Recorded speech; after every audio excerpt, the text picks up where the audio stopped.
welcome to we call this series the making of tomorrow, and Hmm. you and your company certainly fit that description. Today we're speaking with Knut Sandven, and he is the CEO of Sonair. Sonair is a company in Norway that has really taken a break. We talk about non-visual imaging sometimes, and that is exactly it's a fitting description for Sonair. It it takes their technology of ultrasound, using that to see what's happening in the floor of a manufacturing plant or a warehouse, and avoid collisions and things like that. And that becomes very important. I think the more robots and cobots are accepted, the more people worry about being plunked by one of those things. And it's a valid concern. They're very strong. Some of the robots are can lift a car. I mean, so anyway, welcome. Thank you so much for taking some time with us. And if you could maybe give us a bit of your background, and then we'll get into the questions. Yeah, thank you, Dave. It's a pleasure being here. Pleasure meeting you. And thank you for the introduction of Sonair, the company I'm currently building, the technology we're building. We're calling the technology ADAR. So that's Acoustic Detection and Ranging. Yeah, where do I start, Dave? Shall I start on the background of the company?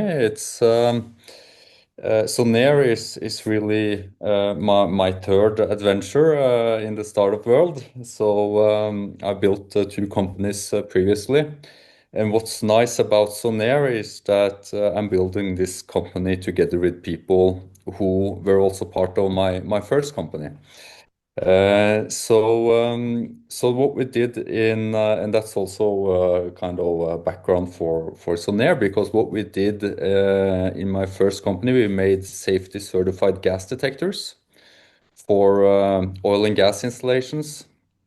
The company was acquired by the German company Dräger after only 5 years. But the gas detectors we developed, they used combined detection principles. So they use both ultrasonic, so acoustic detection, and optical detection.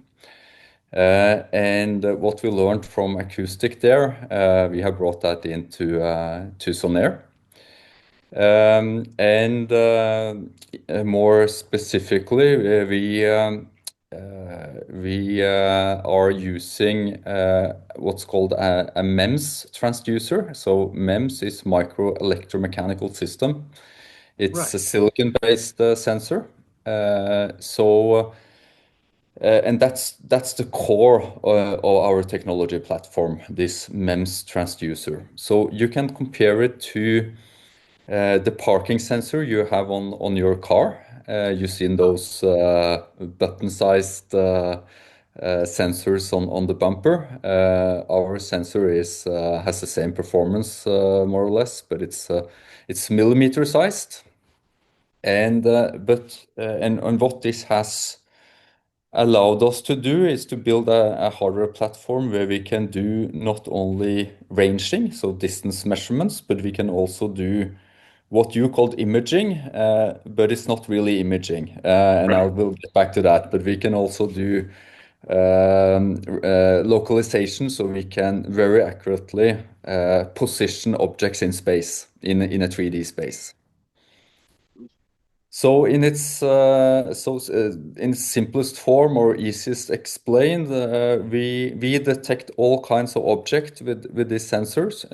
In front of the sensor, we give it the distance to the object and also the location in a coordinate system. So this is really meant for um, probably a robot that moves like an AMR, and also in an environment that changes. Like with some cobots, you you drag them through all of the turns and twists that they'll need to do. and you more or less show them their universe, and that universe doesn't change. Um, and that's very handy. But in a very dynamic environment like we have today, where you may even move a robot from one task to another, or have it move itself from one task to another, this becomes hugely important. You're right. So it's, I would say both cases or application use cases are important. So both the what we call the static installations, where you have a robot arm, for instance, doing its operations, you need to detect if people are approaching, and then the robot arm needs to slow down or stop. But it doesn't need to be a robot arm. It can be a welding machine. It can be a copy machine for that sake. So all dangerous machinery where you need to detect if people are approaching, this technology is really ideal. But also for moving machinery, so autonomous robots, machinery, vehicles moving at slow speed. Ultrasonic is not good at high speed, but at slow speed, so up to 5-6 meters per second, they're fine. They are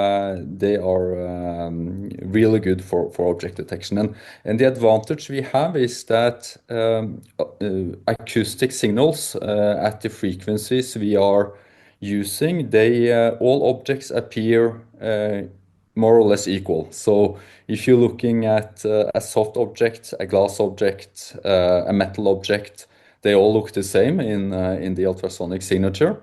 And that's an advantage when the only thing you want to do is to detect if there's something there. The disadvantage is that it's difficult to use our signals or the signals from this sensor to understand what you're looking at. You will see that there's something there, but it's difficult to understand what it is. But you will be able to see if it's moving or static. That's right, we do. Yeah. And we can Okay. measure the velocity. Yeah, we see the movement of objects very well. Okay. Do will that does that translate to um maybe this is getting ahead of the game, and I'm sorry if I am, but does can it calculate a trajectory for something moving? Yeah, it can. We haven't that implemented yet, so I will not highlight that too much, but it certainly can. Yes. Okay. Good. Great. Um, what were what were some of the market conditions, or every worthwhile innovation comes from a problem. And Mhm. what did you see as a problem, and how did that become a solution to use um, ultrasound? Sonair, to be honest, started off a little different than where we are today. And so what we set out to do in the beginning was to make, we called it a room sonar. So a sensor you place in a room and to detect people and people's movement. For instance, in a meeting room where we're sitting now, you could quite easily see, where are people sitting, how many people are in the room, or in a store, what's the flow of people, where are people moving, how many people are there, and so on, to Interesting. replace the cameras for privacy reasons. So that was our first or initial idea, and we started doing that, and we quickly developed a sensor that was really good at detecting people. And then we, a little by coincidence, came into or was moved towards robotics. And the team we have at Sonair, we have developed sensors for safety applications previously, as I started out with. And when we learned what robots are using currently for detecting people safely, so reliably in all circumstances, that's where we really understood where the big opportunity was, because we believe we can do that so much better than what's on the market today. The competing technology. They're both huge markets. I mean, Yeah. the kind of consumer driven, but also the manufacturing. I fully expect by the time I retire at the age of 90, um, that that I won't recognize manufacturing because there will be so many robots and so many pieces of automation that not just do jobs, but are looked at holistically. And in order to look at it holistically, we still need people in there. So all of that has to come into the equation, and it's a perfect canvas on which to paint your solution because of the constrictions, but also um, the the different levels of uh, um, needs from each piece of manufacturing. So I think that's a great place to be.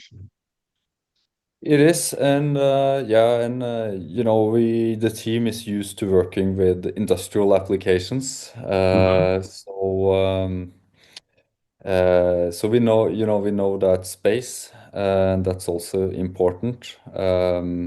Making things robust, reliable, fit for industrial environments.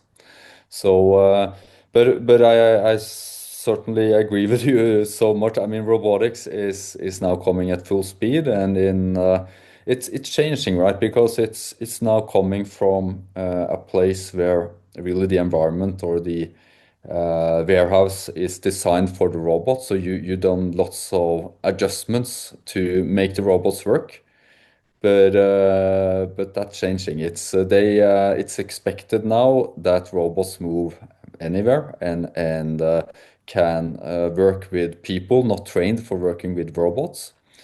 So Mhm. then you need the safety precautions in place, and working with safety can be quite complicated. It's a rigorous system.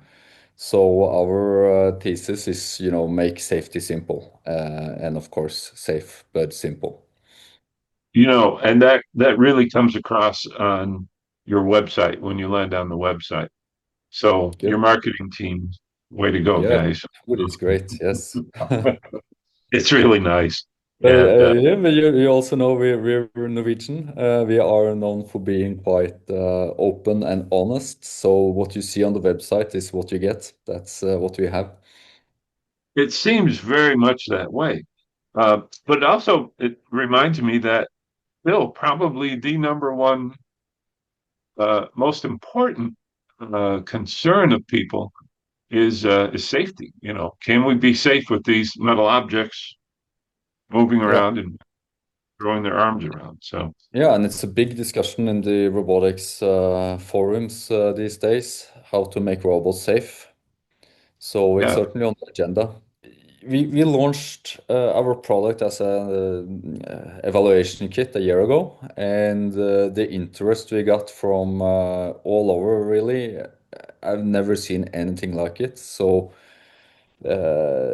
yeah, so we had difficulties handling that interest with a small team, but it's really confirms the need for new solutions in this field. So we feel we kind of hit the nail and have something the market needs and wants.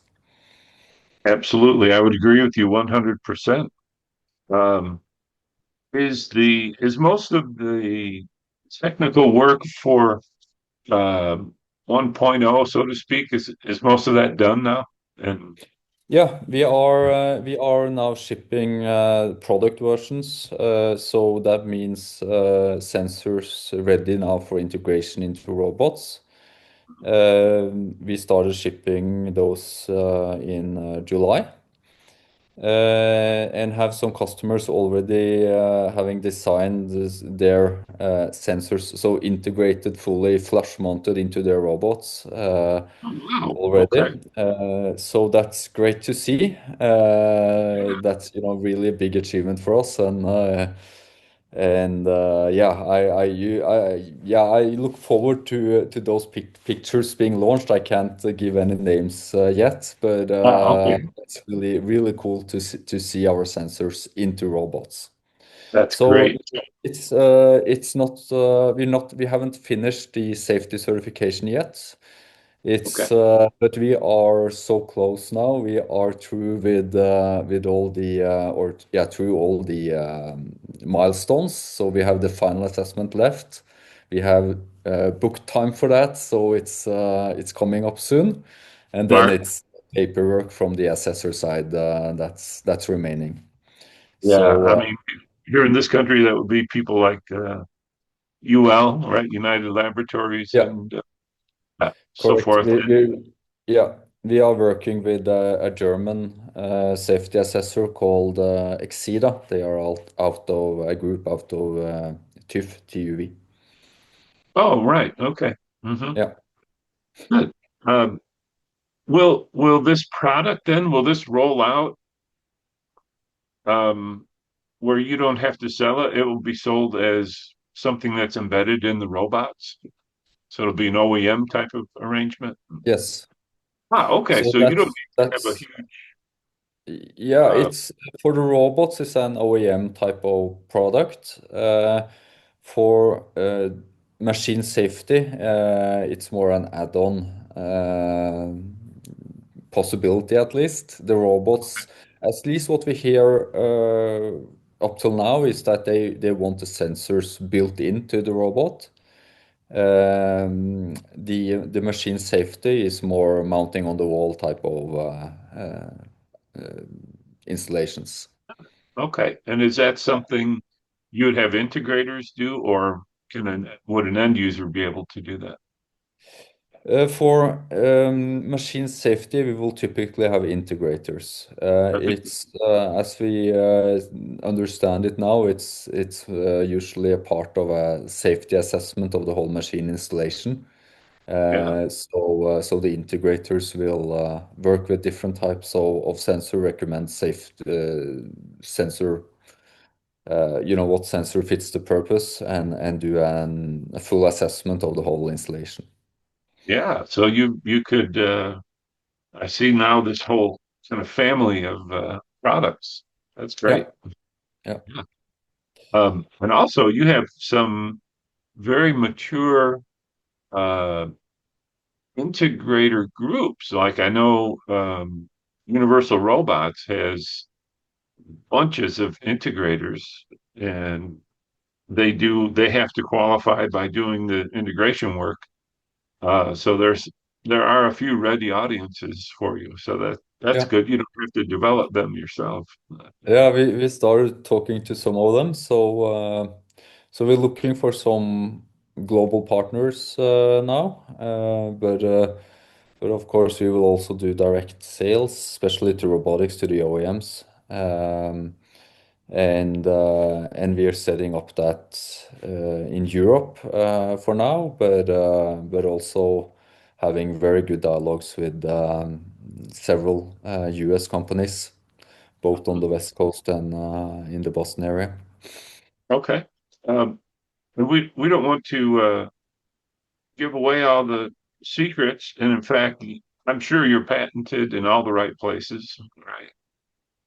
Yes, and still working on getting all the patents in. It's long processes. Well, yes. Yes, Yeah. it is. Uh, can you, again, without giving away your company secrets, can you just give us a kind of technical explanation of here's a morning in the life of a robot, and here's what it's doing, here's what's happening with our hardware and software to help it in its work. Seen from the robot. Seen from the robot, yeah. Ah, But okay. Yeah, that's a good challenge, right? You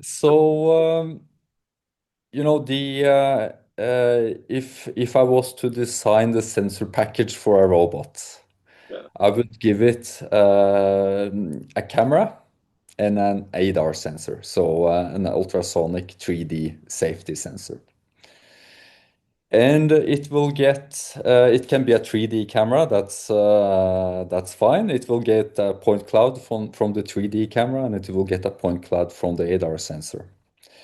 A point cloud, that's evident for the audience what that is. I guess it's points representing the environment in 3D. So each point has a distance and a location in a coordinate system. And the point cloud from the ADAR sensor has a full 3D view. So it gives an overview 180 degrees up and down to both sides in front of the sensor. So it's a full hemisphere you see in front of the sensor. And if anything, so then the robot will set up what's called its safety zone, and that's the area where you don't want objects to be present, or especially not people or a body part.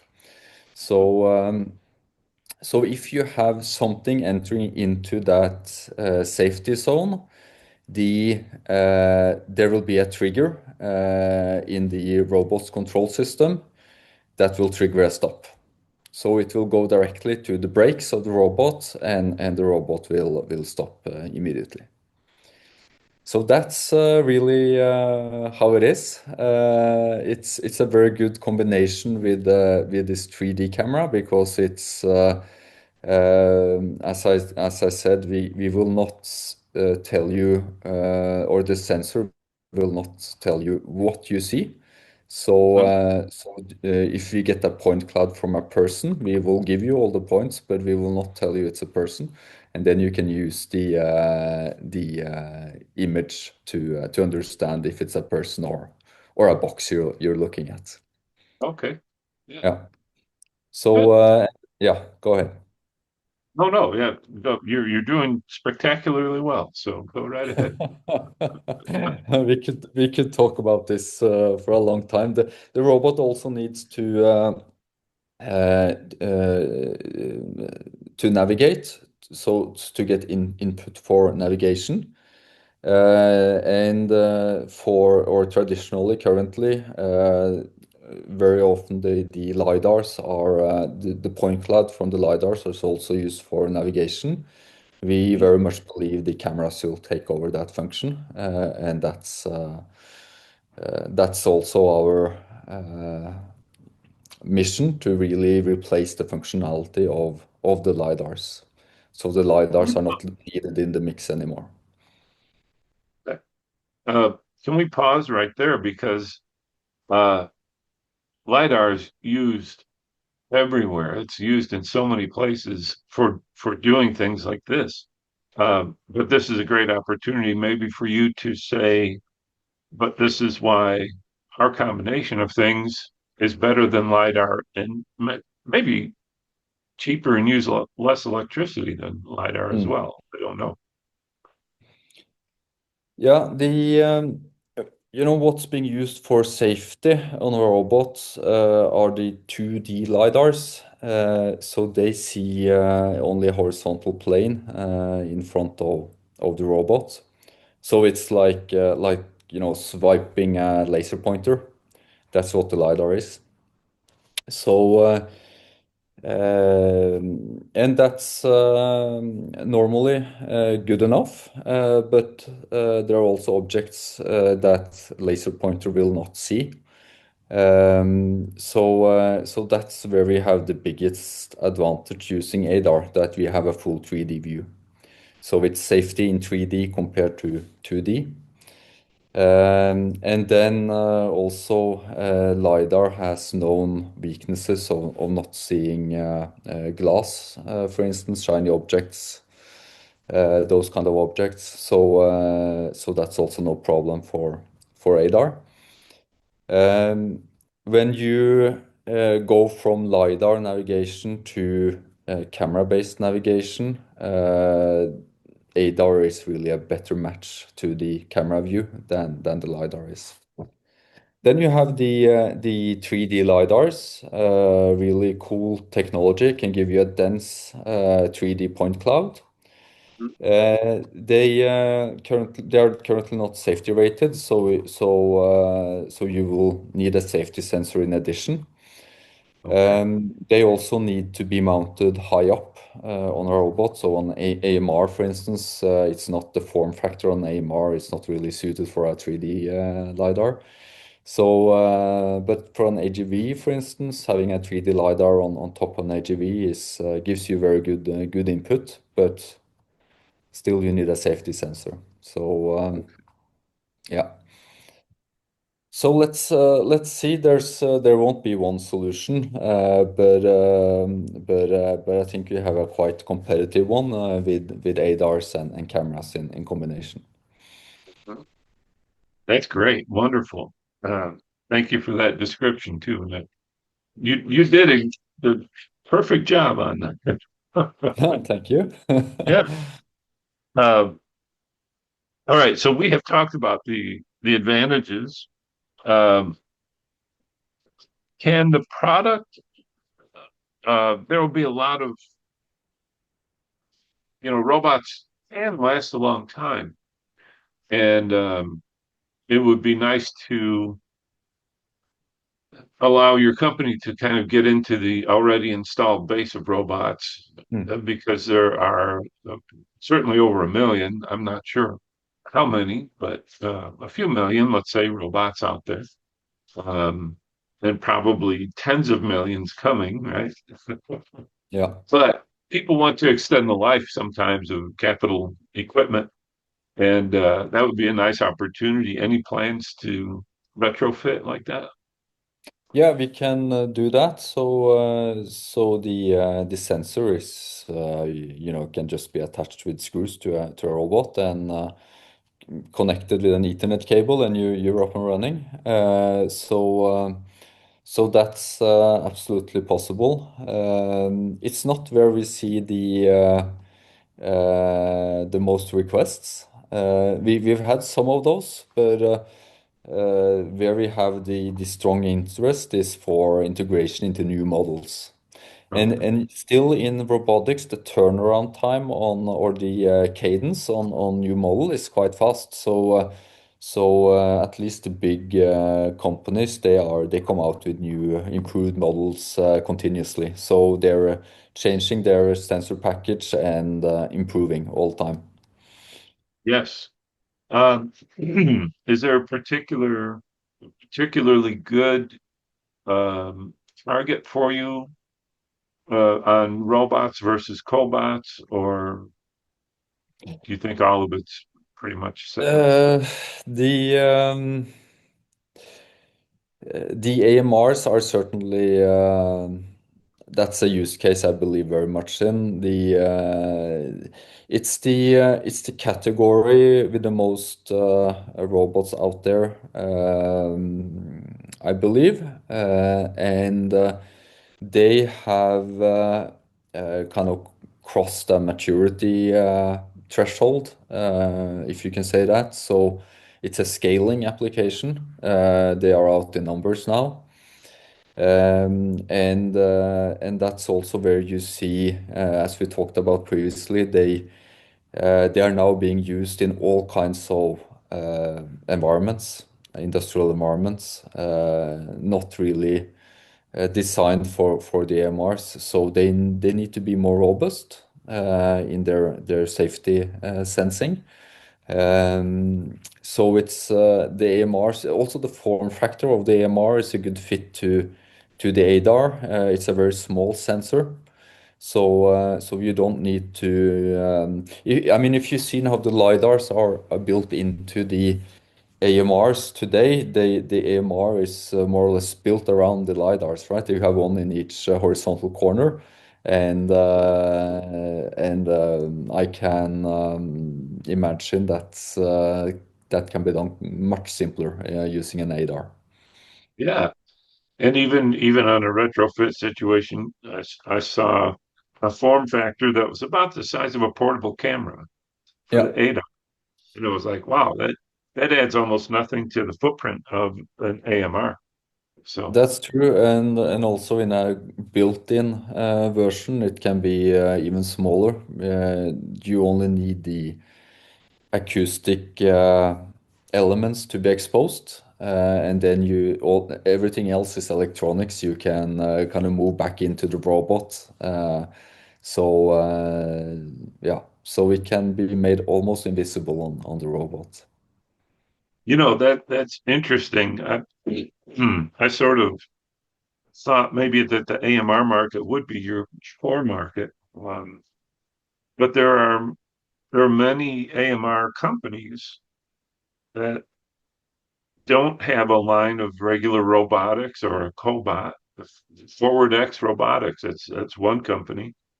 Um, but even old companies, 100-year-old companies like Yale, Mm, who made um, forklifts and things like that, they're coming out with some self-tracking and safe safe delivery within the warehouse. They're not really. They're more about material um, delivery, picking and things mm. like that. Um, but still, they can navigate a warehouse, and so that could be another great opportunity for you. I've seen many driverless forklifts. Yeah, and we even have request for manual forklift driver assistance. Really? Oh Yeah, yes. So if you're backing a forklift, it can be difficult to see if there's something behind you, for instance, and to get a automatic stop if you're about to back into someone. That's also an interesting application. that's right. I mean, it's just like Yeah. what you mentioned before on your bumper of your car. Yeah, Yeah, it's what we have is really it's a very advanced parking sensor. It's yeah, that's automotive is also interesting, but it's about having focus and really get our product out into volumes as soon as possible. So yeah, you robotics can't is do it faster than all at the same automotive. time, right? No, you can't. Then Yeah. at least not from little Norway.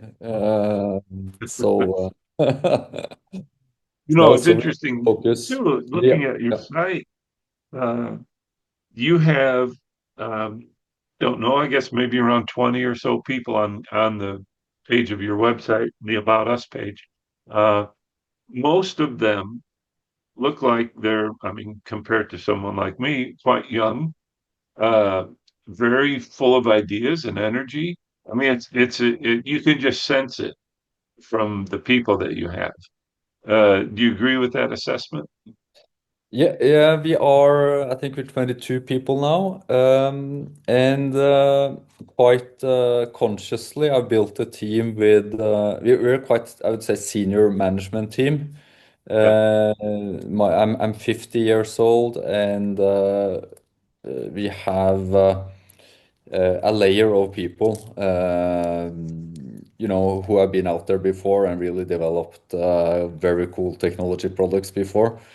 Yeah. So and then we have recruited directly from university.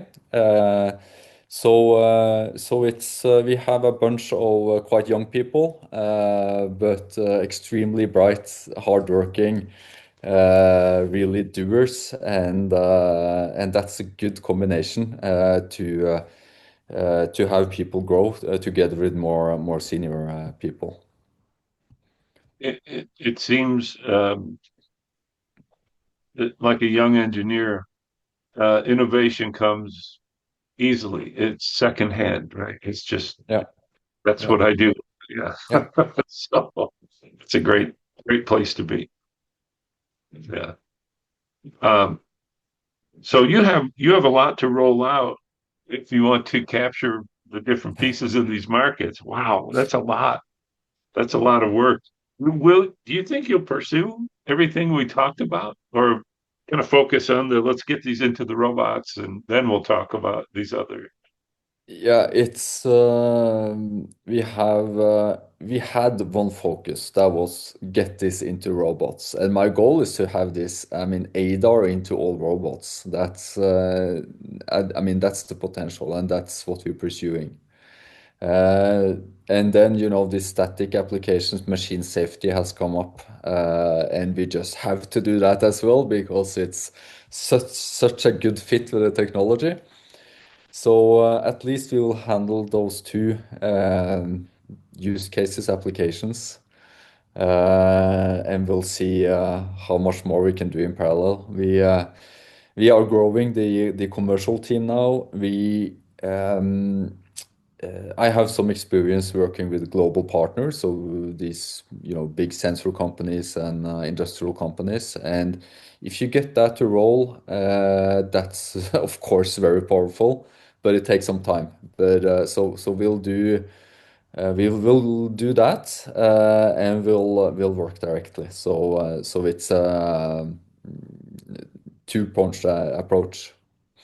Yes. Yeah. Yeah. Well, it's exciting to talk to you about this. I can sense the excitement there. That we have the ambitions, so let's talk again in a year and see how it's going. But right now we're in a very good place. We with lots of interest and lots of testers getting the results we hoped for from using our sensors. And now, beginning of next year, we will already see robots with our sensors on the market being sold. So That's great. yeah, so that's it's yeah, very good times. We're in a positive drive. Yeah. Yeah. Yeah. Well, that's terrific. Anything else you would like to add before we wrap up? No, I think this has been a very nice conversation, David. So would love to talk with you again in when we have been out on the market for a while. To see if things progress as we hope for. Pleasure talking to you today.